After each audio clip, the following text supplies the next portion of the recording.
All right, the informant back in the building. So I'm not gonna lie, this little Poppa story is kind of crazy to me, right? Because just off the rip, when Yo Gotti gifted him the CMG chain, it didn't really look right to me. The energy didn't look right. It seems like there was still some tension in the room because Lil Poppa didn't even get up and like dap him up like on some, yo, I appreciate what's going on right now in the situation and I'm about to change my life, right? Because you could hear the staff members in the background talking about welcome to the family, but that's not the energy. We've seen so many artists get signed to these labels and they're super happy. They know their life is about to change, whether it's for the worst or for the better, right? We don't know. But this energy right here in this room, it seemed kind of awkward. I don't know if Lil Papa had to do something to get to this point, but clearly the energy was not matching the celebration, right? And there's a lot of people out there that is chasing these dreams, whether it's actresses, actors, musicians, whatever, just anything in the mainstream industry.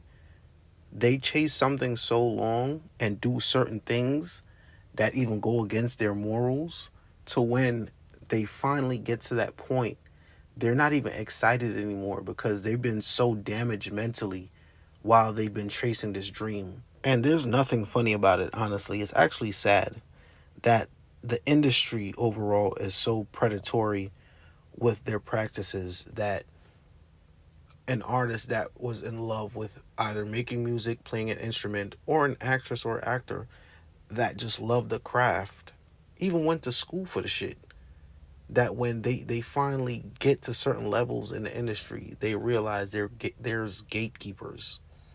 And these people are real people to where if you don't kiss their ass or do other things that's more extreme, you might not make it to your destination that you want to make it to in the industry. Now, this video right here, I think a lot of people are taking it wrong. Say don't. You'll be proud of me, OG. Woke up, read me a Bible verse, got some breakfast in my system, talked to God about it. You know what I'm saying? And he laid it on me. I got one more album, EP, mixtape, whichever one it's gonna be, I got one more. And it's over, I'm going to find my peace. So my interpretation is that he's finally done with the record label because he's settling his deal with CMG, right?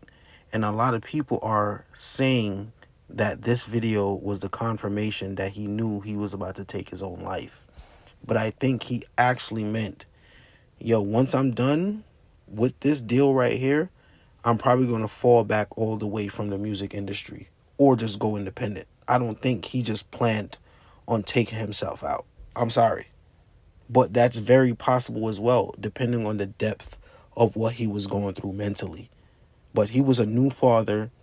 I believe he had a child with Rick Ross' daughter or something like that.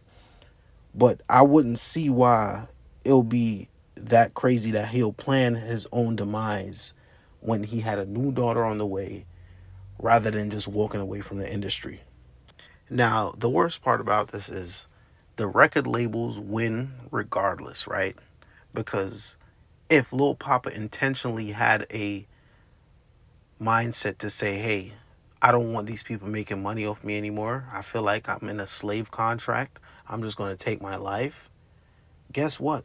The label wins at least 10 times more because there's nothing like a posthumous album or artist. It's free promotion. They always said the best type of artist is a dead artist.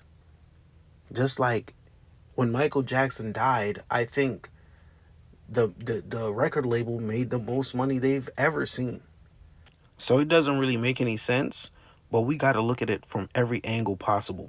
Now, from the awkward moment when Yo Gotti gave Lil Papa that CMG chain to him making that Instagram video talking about this is his last album, to then he ends up in a car crash in Georgia to where he survived the car crash, but then called his manager and asked his manager what should he do.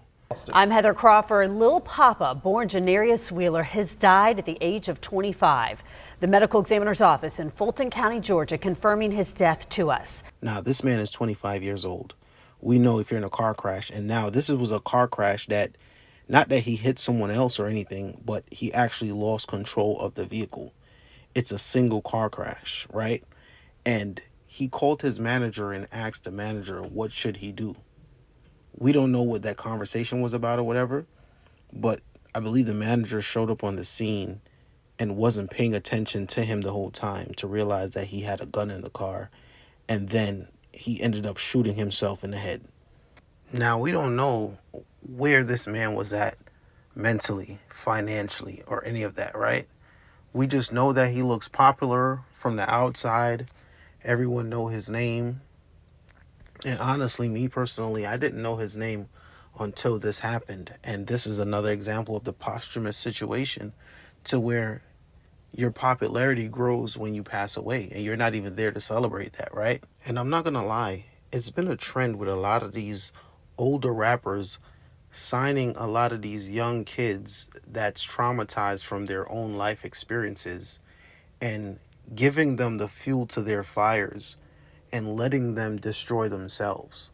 They don't try to help these artists no other way other than financially. And they're not even helping them financially. They're giving these kids large loans that they will never be able to pay back. For example, not too long ago, Gucci Man artist Big Scar passed away, and he was always on Instagram Live looking like a drug addict, but no one from the camp got him some help. Or the enchanting young lady, right?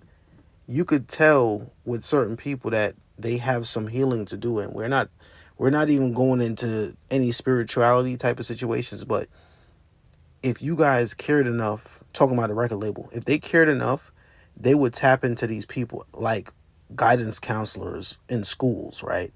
Just see what's going on with them if you even care about their well-being. But clearly, we know the record labels and the music industry is not about caring.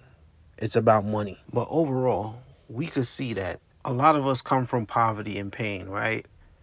And when we finally think we made it to the top of the industry, they're probably going to distribute so much more pain than what you ever experienced or what you thought was pain.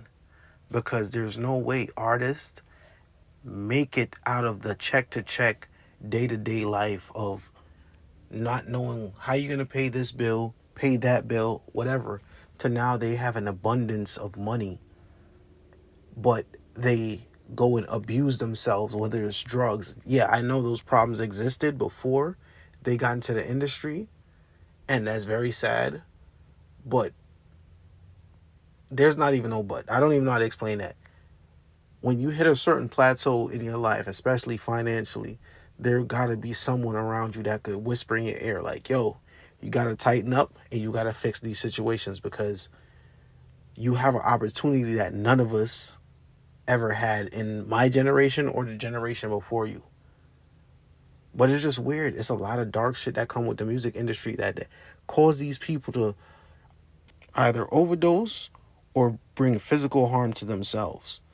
The music industry is crazy. The Informant, I'm out.